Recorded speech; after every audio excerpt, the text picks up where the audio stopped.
Hello, আজকে চলে এসেছি একটা ফেমাস কোরিয়ান সাইড ডিশ কিমচির রেসিপি নিয়ে। ভেজ কিমচি আজকে আমি বানিয়েছি, তো সেটার রেসিপি নিয়ে চলে এসেছি। কি করে বানিয়েছি, কি কি ইনগ্রিডিয়েন্টস লেগেছে, সবটা তোমাদের সাথে শেয়ার করতে আজকে চলে এসেছি। তো চলো দেখে নেওয়া যাক কী কী লেগেছে। তো ফার্স্টেই লেগেছে হচ্ছে এই যে নাপা ক্যাবেজ বা চাইনিজ ক্যাবেজ বা চাইনিজ বাঁধাকপি। এটা তোমরা নর্মাল দোকানে পাবে না বা নর্মাল বাজারে পাবে না, অনলাইন স্টোর থেকেই নিতে হবে। আর লেগেছে পেঁয়াজ কলি, এটা তোমরা নর্মাল বাজারেই পাবে, যেরকম নর্মাল যে বাজারগুলো আমাদের সেখানেই পাবে। আর লেগেছে হচ্ছে দেশি মূলো, আমি ইউজ করেছি সাদা মূলো।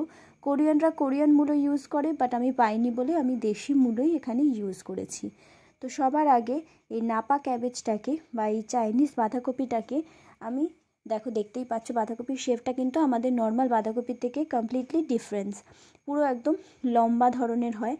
তো এটাকে আমি আগে 4টে ভাগে ভাগ করে নেব, লম্বালম্বিভাবে কেটে। আর তোমরা যদি একান্তই এই নাপা ক্যাবেজ বা চাইনিজ বাঁধাকপিটা না পেয়ে থাকো, তো নর্মাল বাঁধাকপি দিয়েও করতে পারো। সেক্ষেত্রে তোমরা চৌকো করে কেটে নিতে পারো সেটাকে। কিন্তু কিমচির যে অ্যাকচুয়াল টেক্সচারটা সেটা কিন্তু এই নাপা ক্যাবেজেই আসবে, নর্মাল বাঁধাকপিতে কিন্তু আসাটা একটু মুশকিল। বাট একান্তই যদি তোমরা না পেয়ে থাকো এই নাপা ক্যাবেজটা, সেক্ষেত্রে তোমরা নর্মাল আমাদের দেশি বাঁধাকপি সেটা ইউজ করতে পারো। তবে আমি বলবো যদি ইউজ করে থাকো নর্মাল বাঁধাকপি করো, তাহলে বাঁধাকপিটা যেন একটু সাইজে ছোট হয় আর একটু যেন ক্রাঞ্চি ধরনের হয়, মানে একটু ফাফা ধরনের, একটু মুড়মুড়ে ধরনের হয়। যেটা আমাদের নাপা ক্যাবেজ অলরেডি এরকম ধরনেরই থাকে টেক্সচারে, যার ফলে এটা দিয়ে কিমচি বানানো হয়।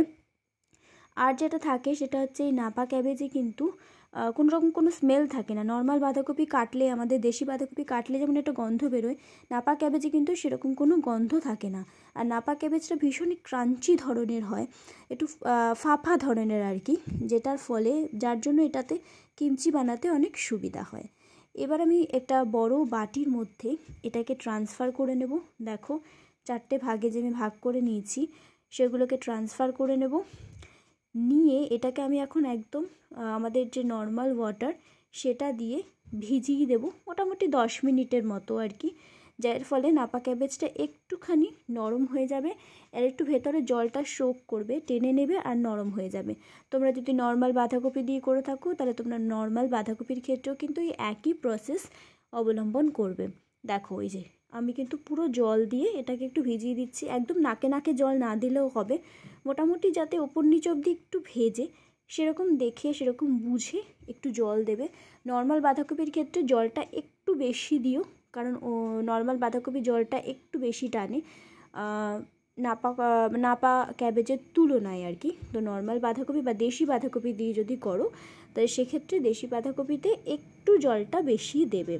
তো 10 মিনিটের জন্য আমি এবার এটাকে ছেড়ে দিলাম। 10 মিনিট পরে চলে এসেছি, দেখো অলরেডি পাতাগুলো কেমন একটা নুইয়ে ধরনের গেছে। এবার এটাকে আমি ঝেড়ে একটু জলটা মানে চিপড়ে নিয়ে ঝেড়ে এটাকে অন্য একটা বাটিতে তুলে নেব।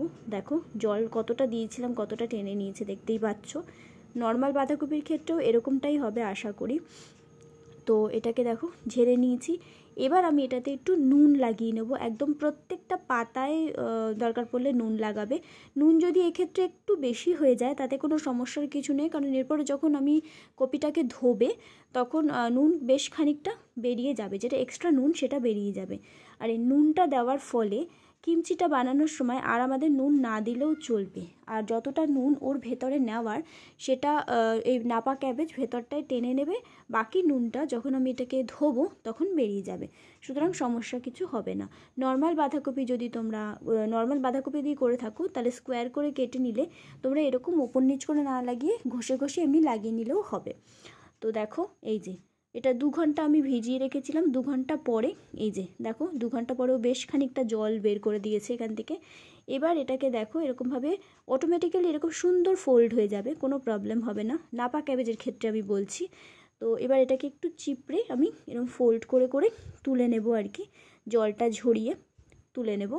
তুলে এটাকে 2-3 বার করে ভালো করে ধুয়ে নিতে হবে, নর্মাল বাঁধাকপি দিয়ে যদি তোমরা করো, নর্মাল বাঁধাকপিতেও একই প্রসেস অবলম্বন করবে। বারবার করে বলছি, নর্মাল বাঁধাকপি এরকমভাবে ফোল্ড তো হবে না, বাট নর্মাল বাঁধাকপিটাও এরকম নুন দিয়ে 2 ঘন্টার জন্য ভিজিয়ে তারপর এটাকে তুলে নিয়ে এবার 2-3 বার করে ভালো করে একদম ধুয়ে নেবে। দেখো ধুয়ে চলে এসেছি। এবার আমি মেন দিকে চলে যাব, যেটা হচ্ছে কিমচির এই পেস্টটা কী করে তৈরি করব। তো এর জন্য আমি চায়ের কাপের 3 কাপ বা 3.5 কাপ মতো জল নেব এবং এই জলটা কিন্তু গ্যাস অফ অবস্থাতেই নিচ্ছি। এরপরে 1 চামচ চালের গুঁড়ো দিয়ে দিচ্ছি এর মধ্যে। পুরোটাই কিন্তু গ্যাস বন্ধ করেই করবে, কারণ গ্যাস চালিয়ে যদি চালের গুঁড়ো দাও তাহলে কিন্তু চালের গুঁড়ো ঢালা ঢালা হয়ে যাবে, ঠিক করে গুলবে না। তো আগে চালের গুঁড়োটাকে জলের মধ্যে ভালো করে গুলে নেবে, তারপরে গ্যাসটা অন করবে। তো দেখো বেশ খানিকক্ষণ এটাকে মিডিয়াম টু লো ফ্লেমে আমি জাল দিয়েছি। জাল দেওয়ার পর ঠিক টেক্সচারটা এরকম ধরনের চলে এসছে, ঘনত্ব বেড়ে। এবার আমি এর মধ্যে দিয়ে দেবো চিনি। চিনিটা নুন, ঝাল, টক সবটাকেই ব্যালেন্স করবে, সেই হিসাব মতো চিনি দেবে। আমি মোটামুটি 1 চামচের একটু বেশি চিনি দিয়েছিলাম, আমি খুব একটা মিষ্টি ভালোবাসি না। এরপরে একটা পেঁয়াজ, মোটামুটি 8-9 কোয়া রসুন আর মোটামুটি বেশ খানিকটা আদা টুকরো টুকরো করে নিয়ে আমি এটাকে পেস্ট করে নিয়েছি। এর মধ্যে এই কিমচির এই চালের গুঁড়োর পেস্টটাও ঠান্ডা হয়ে গেছে। মূলোটাকে আমি এরকম সরু সরু করে কেটে নিয়েছিলাম, তোমরা আরও সরু করে কেটে নিতে পারো বা গ্রেট করে নিতে পারো। পেঁয়াজ কলিটাকেও দেখো আমি এরকমভাবে কেটে নিয়েছিলাম, স্প্রিং অনিয়নটাকে তোমরা আরও সরু করে কেটে নিতে পারো, যে যেটা মন চায় সেটা করতে পারো, কোনো সমস্যা নেই। আর এবার এই আমি আদা রসুন আর পেঁয়াজের যে পেস্টটা, এই পেস্টটাকে আমি এবারে চালের গুঁড়োর মধ্যে দিয়ে দেবো। এই মিক্সচারগুলোকে কিন্তু একটু সময় নিয়ে মেশাতে হবে, এটাই কিন্তু কিমচির মেইন কোর্স। এটাকে দিয়ে দিয়েছি দেখো।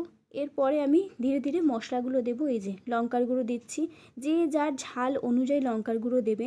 আমি 2 ধরনের লঙ্কার গুঁড়োই দিয়েছি, কাশ্মীরি দিয়েছি আবার ঝাল লঙ্কাও দিয়েছি।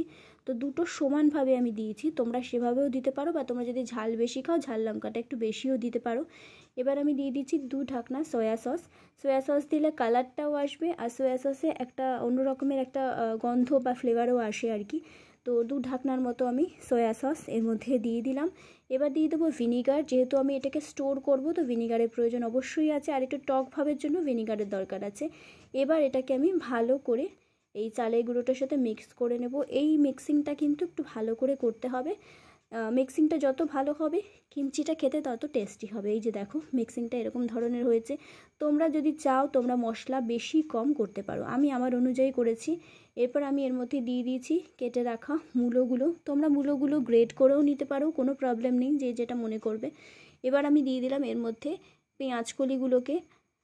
পেঁয়াজকলিগুলোকে দিয়ে আমি এটাকে খুব ভালো করে মিক্স করে নেব, একদম মানে ওপর টু নিচ অবধি মিক্স করে নেব, পুরোটা যাতে মূলো আর পেঁয়াজকলির সাথে এই মিক্সচারটা মিক্স হয়ে যায়, তবেই কিন্তু কিমচির একটা ভালো সুন্দর টেস্ট আসবে, আদারওয়াইজ আসবে না। কিমচি কিন্তু অনেক রকমের সবজি দিয়ে বানানো যায়, আজকে আমি এই 3 ধরনের সবজি দিয়েই বানাচ্ছি। এই যে দেখো মিক্স হয়ে গেছে ব্যাপারটা পুরো। এরপরে এই নাপা ক্যাবেজের মধ্যে এই মিক্সচারটাকে আমার লাগাতে হবে, একদম ওপর থেকে নিচ অবধি এরকম ঘষে ঘষে লাগাতে হবে।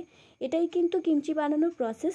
তোমরা যদি চাও তোমরা তাহলে ওটা নাপা ক্যাবেজটাকে ওই মিক্সচারের মধ্যে দিয়ে 2 হাত দিয়ে ওটাকে মিক্স করতে পারো, বাট আমি এরকমভাবেই তোমাদের দেখালাম, কারণ এটাই হচ্ছে কিমচি বানানোর প্রসেস। মানে কোরিয়ানরা এরকমভাবেই বানিয়ে থাকে, মানে উপর থেকে নিচ অবধি এরকমভাবে মিক্স করে দেন এটাকে ফোল্ড করে তারপরে রাখে। ফোল্ড করে রাখলে সুবিধা হয়, ফোল্ড করে ওরা যে কন্টেনারটায় রাখে, যখন দরকার পড়ে তখন ওটাকে ছুরি দিয়ে ওরা কেটে নেয়। এই যে তোমরা এভাবেও মিক্স করতে পারো, তাতে কোনো সমস্যা নেই। আমি এটাও দেখিয়ে দিলাম, 2 রকম প্রসেস দেখালাম। এই যে মিক্সিং করার পরে এই যে আমাদের কিমচি একদম রেডি। তোমরা তখনই টেস্ট করে দেখে নিতে পারো। আমি বলবো যে এরকম গ্লাস কন্টেনারে যদি রাখতে পারো তাহলে খুব ভালো হয়। একান্ত যদি গ্লাস কন্টেনার না থাকে সেক্ষেত্রে প্লাস্টিকের কন্টেনারেও রাখতে পারো। আমি 2 ধরনের কন্টেনারেই রেখেছি, রেখে তোমাদের দেখিয়ে দিলাম। গ্লাস কন্টেনারে রাখলে এই পেঁয়াজ রসুনের গন্ধটা একটু কম আসে, প্লাস্টিক কন্টেনারে একটু বেশি আসে। তো যাই হোক, আমি দেখো 2 রকমের কন্টেনারই রেখে তোমাদের দেখিয়ে দিলাম। মশলা কম বেশি তোমরা করতে পারো যেরকম করতে চাও। তো আজকে এই রেসিপিটা কেমন লাগলো সেটা আমার সাথে কিন্তু অবশ্যই তোমরা শেয়ার করো, আর কমেন্টে বলো যে তোমরা কে কে কিমচি এর আগে রান্না করেছো বা কিমচি তৈরি করেছো। বা কেমন খেতে তোমরা কেমন খেতে হয়েছিল সেগুলো কিন্তু অবশ্যই আমার সাথে শেয়ার করো। তো আজকে এইটুকুই, টাটা।